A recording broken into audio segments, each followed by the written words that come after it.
Thank you, gentlemen. And a first win here to start off the series for Enemy. I want to focus on team compositions first because I feel like TDK may have focused a little bit too hard on getting that Nidalee mind game. Is it going to Kez or is it going to Seraph? And they developed into this composition that it felt like it split into two directions. Yeah, with the first pick Nidalee, it's really obvious. It's either top or jungle, maybe mid lane, but they showed the Lissandra right from the get-go, and then they went with a double split push with the Shyvana teleport smite and the Vayne. You don't want to have that Vayne team fighting. You want her on the side lane dueling. So the team composition was not very strong with the disengage against what Enemy had picked, and they really failed to play to their strengths, especially with the 1v1 kill that Lewis gave to Hecarim. Right from that point, Hecarim is no longer at a disadvantage versus the Shyvana, and Vayne can no longer deal with the Hecarim by herself, which you saw many times. They just had to constantly send the Nidalee behind the Vayne so that she could farm safely, the Janna behind her,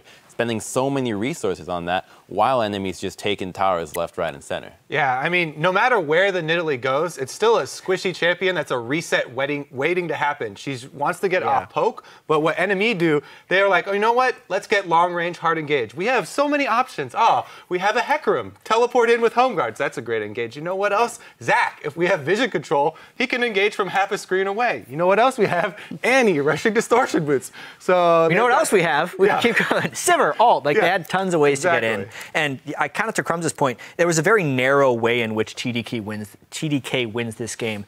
They were halfway between an engaged composition with a Lissandra and a disengaged composition with Janna, or just a split push composition, right? But in order for that to win, the Vayne has to be strong, the Shyvana has to be stronger, the Janna has to be completely perfect with the disengages, which wasn't quite there, and it was too narrow of a way to win. Let's take a look at the first replay that we have, which is a fight that goes in TDK's favor. It's a 5-for-2, 19 minutes into the game, and Crumbs, I'm going to let you run away with this one, but it kind of shows exactly how, if they do execute the disengage properly, there is a way for them to take these fights. Exactly. Now, this is a fight that happened around TDK's Wraith side, and you're going to see that TDK uses the Lissandra ult on Zac, thinking that he's out of position. It's not really a good target to use the ulted on.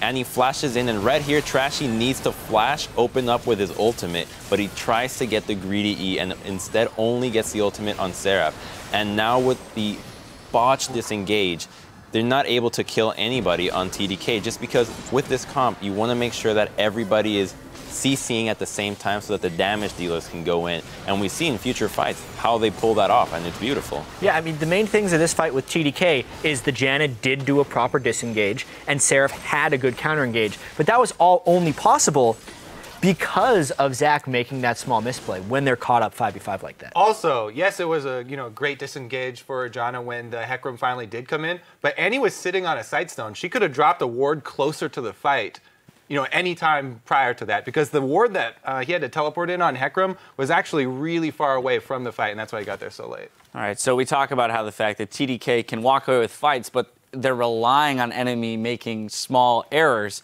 Let's look at a fight now where they don't do that, and TDK stands no chance at all. We're going 24 minutes into the game. It's a 5-for-0 ace that then results in a Baron buff as well. Yeah, really fast replay, actually, because everybody died incredibly quickly. We were thinking that Seraph was going to save his smite for an engage to hopefully not get jumped on first by Enemy, but that didn't happen, Kobe.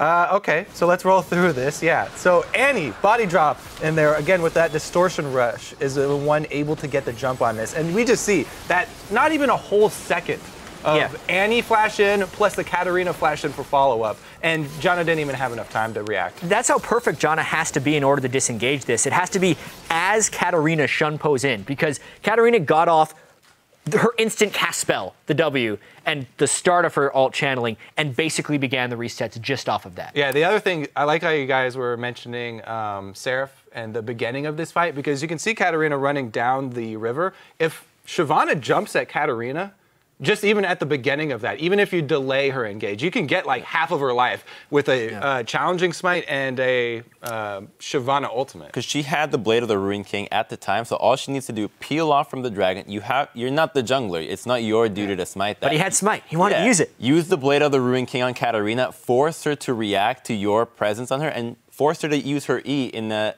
not optimal manner. But another really bad thing about that fight was Janna was charging up a tornado at some random location that completely whiffed and was completely separate from her team. Her job should be only get Katarina out of this fight, nothing else. So she should be locked on Katarina and making sure that she can never go in, but she was at the completely opposite side and then is forced to flash in to disengage when it's already way too late. Yeah, I think the story is they had to play it so well just because of how many options Enemy had, to engage this. Right, so let's take a look then at this next game coming up. They're on the blue side again. TDK is on the blue side again. They'll be on the blue side for the entire night. So how do they react? How do they pivot here going into Champion Select, knowing that if Enemy so chooses, they can counterpick that top lane, which they so dearly hold on to Seraph being able to carry from? They have to get substantially more value out of their first pick. It makes it difficult to pivot between pick and ban strategies when you're not switching sides the series. But I think it begins and ends as far as mid-series adaptations with finding value in Nidalee and picking a cohesive team composition, because I think we got trapped in between a couple of different ideas this time. I think a problem for TDK looking at this game is how are they going to adapt their pick and ban for the next game? Katarina seemed like a huge problem for them. They were not able to coherently disengage her damage, and she didn't even go with Azanya's full-on damage, and half these fights, she would just be flashing in barely as soon as the CC hits and just unleashing damage on the enemy. So if they want to go for a Nidalee or ban it or just do anything that is not remotely hard engaged, you need to get rid of this Katarina or go with a lot of crowd control to deal with her.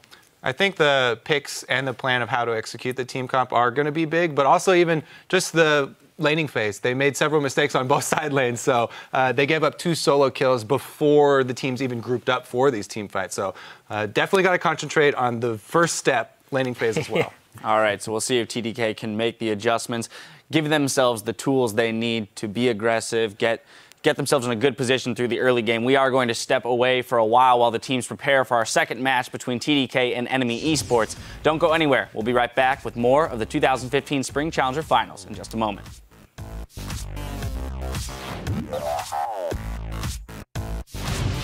Well, no, they'll put this on so they can see me say hi to my mom. Right, guys? Yeah, everybody say hi to Inox's mom. Hi, Mom. Hi, Inox's mom. Hi, Inox's mom. 3-man Chambers in comes Siobhan to the back line, and Seraph taking up whatever he can. First kill comes in as Inox dies.